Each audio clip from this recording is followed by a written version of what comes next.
Welcome to Deeper Conversation. I'm Pastor Judy, and I'm with Pastor Michael Towne, and I welcome you. Thank you for joining me again. And this morning, you've been, well, we're all in training, so I'm not going to say you've been in training because we're all getting trained constantly with God. And as you had mentioned last week when we talked about moving forward, always looking for the next thing. Can you describe some of the things that has helped propel you in the last 3 years to keep making the steps forward, things that really spoke to you? I think a lot of it is, for me, was spending time in the Word. Every morning I'm spending time reading the Bible. And I would say there's a few times that I miss, and I can really tell when I miss. I can really tell in just kind of my attitude throughout the day is there's something missing. It's almost like you miss a meal. Yes. And Pastor Gill would know that. But it's like missing a meal, and so it's just really spending time in doing that, spending time doing devotions, and Pastor Gill and I, we meet every week. I always tell my wife it's when Gil and I geek out because Gil and I really like to talk about Scripture and things that we found in Scripture, and that just helps drive me. That helps drive me because I always want to find something that really speaks to me and that I never saw in the way that I saw it when I read it. Yes. And the Bible's living, and we know that as we read, and I always think it's where we are in the season of our life. The Bible will speak to us differently. So it almost seems like you're saying something new, as Gil says. It's like God just dropped something new into the Bible. Yes. So we just spent, that helps a lot. Also, doing some of the FMTI that I'm doing. It's been really slow, but what is that exactly? That's Faith Ministry Training Institute, and it's out of Tucson, FCF Tucson, with Pastor Virgil and Pastor John. Although I'm going probably at a snail's pace, I really do enjoy it, and I really enjoy listening to the lectures and just having to think through the essays that we write, and I've really enjoyed that, and then just doing extra reading, and then doing Bible studies. Bible studies, you're really forced to really prepare. You want to be able. For me, I always want to be able to answer whatever questions come up, and there's always something that comes up that I didn't prepare for, but still, it's a great way to just learn. Right. Yeah. Now, for me, from the outside, I also see that when you first started, you really made a decision to stay in fellowship with people. So you met with them, and I know you know Pastor Gill and you have been meeting for a long time, and then you and Dalton, and kind of describe how that stretches you, or how that has given you more confidence, I think. With Gil again, it's it's been 4 years, I think, that we've been meeting, and I would have never thought that when we first met, when we first started meeting. I don't know that he did either. What's this all about, meeting for coffee and just talking? And I was really looking for someone that I knew he is very strong scripturally. He's very strong with the Bible. He loves to read the Bible, and I knew that sitting down with him would be great for me, and it's really, I think, been great for both of us in different levels. I've really enjoyed it. And then with Dalton really makes me think deeper. And it's interesting because I have conversations with Dalton that I don't even know that I had in me.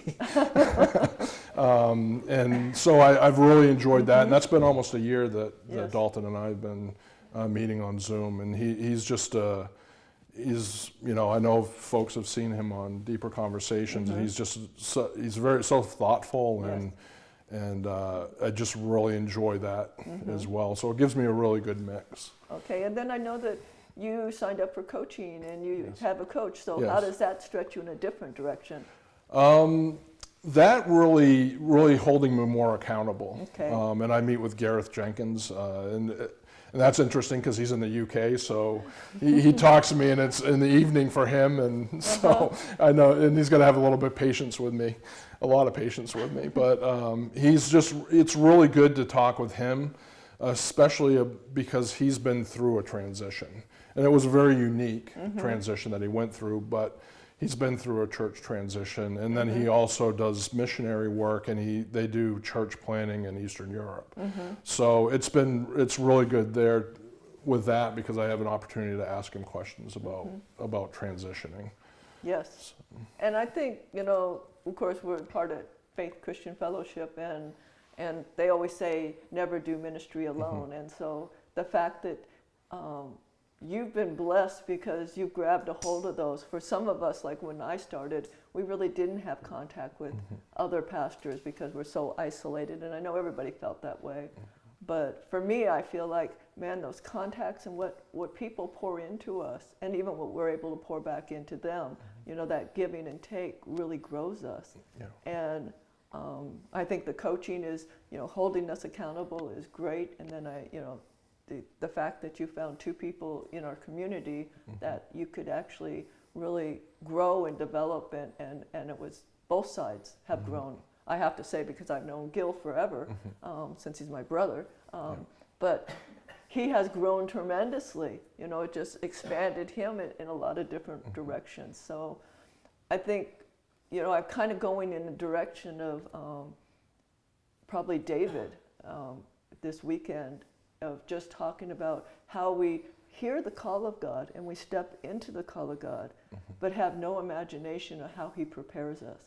And for me, I thought, wow, this is a really slow process as God worked me through it. Well, when you read David, it's the same thing. So how do you feel? Does it feel like you're slow, or you feel like you're running fast? Or I think it's a little bit of both. As I've gone through it again, my business sense pops up, and I'm like, I'm like trying to sprint. And then things come up, and things I read, or we have conversations, and I realize I need to slow down.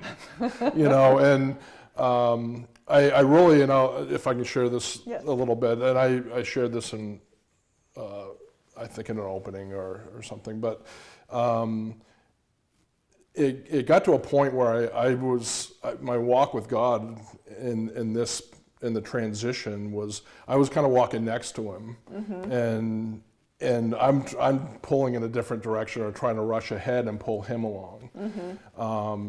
And I just realized that, I really need to be following him. And what it reminded me of is when I was a kid, I grew up in Maine, and there was always a lot of snow, and as kids, we'd follow my grandfather or my dad. They'd be trudging through the snow, and they'd have their footsteps, and they would make it, they would kind of break the snow, make it easy to walk through. So as kids, we'd always try to walk in their footsteps. We'd always, and they had long strides, so it was always a challenge, but we'd walk in their footsteps so we wouldn't get cold and wet. And I really thought of that about God too, is that we really need to walk in his footsteps, because he knows where we're going. He knows where he wants to take us. And if we follow him, it's so much easier than if we're trying to pull him along. Hurry him up. It's just so much better, and there's a lot more peace in it. And when I do step back and I can reflect and say, okay, Michael, you need to step back and you need to follow the Lord. It does make things so much easier. And then I was just thinking about, I think I was talking to Pastor Kathy the other day, and just sharing with her that, we went through the Lester Summerall's Gifts book, and we were talking about deacons, and most of us, me, my husband, and them, we've all started as either an elder or a deacon, and I think there's such safety in that slow growth that gives us that stability, because we just kind of move into the next step. But and I think personally, I was sharing with her, I think sometimes when we push somebody too quickly, or they come out of college and they take on a church, because we've had people that have been our pastors that just came out of college and started, how difficult it was for them. And so I wonder if that could possibly be why so many pastors quit, because we don't really give them the time to really get stable. They're either pushing or we're pushing. Yeah.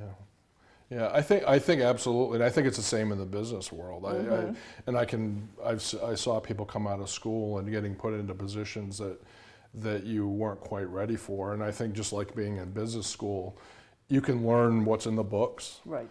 but you're not. It's impossible to learn what really happens. Yes, until it happens. Until it happens. Trial by fire, I think Yes. we used to call it.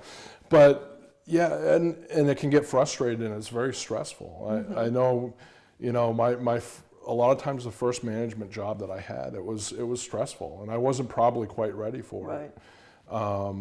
And so, fortunately I had somebody that was really strong above me that really mentored me, and I was able to get through those difficult times. But if you don't have that person, it makes it's hard. And so I can see certainly that people would just see, they just not really seeing what it is. Yes. They didn't really, what happens, they were like, I wasn't expecting this. I thought it would be, Sunday I get up and just preach. And preach. and I'll have to be honest with me, when we first started this process of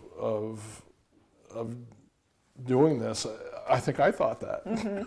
Honestly, I was like, I have to get up and preach, meet with some people during the week, and it's easy, but it's not. No. It is not, and it's really humbled me.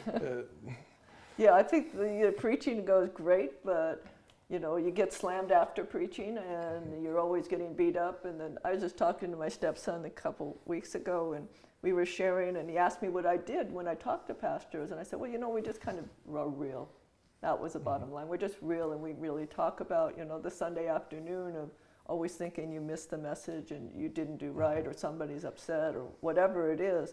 And we all kind of go through that. But nobody told us that. Nobody told us that, preaching, it looks really glamorous until you do it, and then you get beat up. And so I just encourage everybody who's watching this to allow God to move you into the positions. Don't be in a hurry to get there, but allow somebody to mentor you, come alongside people that are actually doing the similar thing that you believe God is calling you to do, and allow them to speak into your life, and allow God just to move you the correct way. And so I hope this was beneficial for everybody that has a desire to be used of God, because He wants to use you all, and He wants to equip you. So thank you for joining us. God bless you. Thank you, Pastor Michael, for joining me. And we'll see you next week. Bye.